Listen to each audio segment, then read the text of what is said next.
Jubilee Hills polling జరుగుతున్నప్పుడే BRS party జావ కారిపోయిన సూచనలు కనిపిస్తున్నాయి. పోలింగ్ ప్రారంభమైనప్పటి నుండి అదే పనిగా కాంగ్రెస్ పార్టీపై ఆరోపణలు చేస్తూ వచ్చిన నేతలు మధ్యాహ్నానికి నైతికంగా కాంగ్రెస్ ఓడిపోయిందని ప్రకటించేశారు.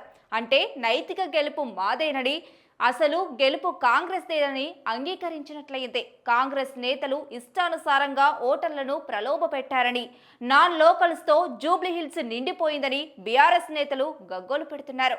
అయితే పోలింగ్ ట్రెండ్ కాంగ్రెస్ వైపు స్పష్టంగా ఉండడంతోనే బీఆర్ఎస్ పార్టీ ఇలాంటి ఆరోపణలు చేస్తుందన్న అభిప్రాయం సహజంగానే పోల్ నిపుణులకు వస్తుంది.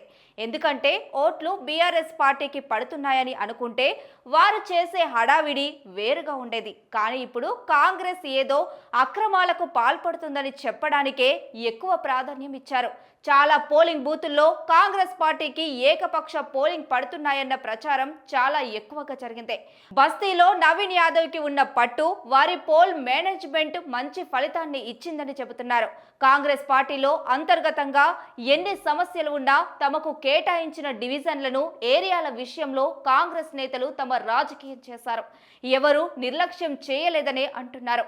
కాంగ్రెస్ పార్టీ వైపే పోలింగ్ సరళి ఉందన్న ప్రచారం రావడంతో సైలెంట్ ఓటింగ్ తమకే అని బీఆర్ఎస్ నేతలు చెబుతున్నారు. ఏది నిజమో కౌంటింగ్ రోజు స్పష్టమవుతుంది. కానీ బీఆర్ఎస్ కు కాన్ఫిడెన్స్ పెద్దగా లేదని వారి తీరుతోనే స్పష్టమవుతుంది.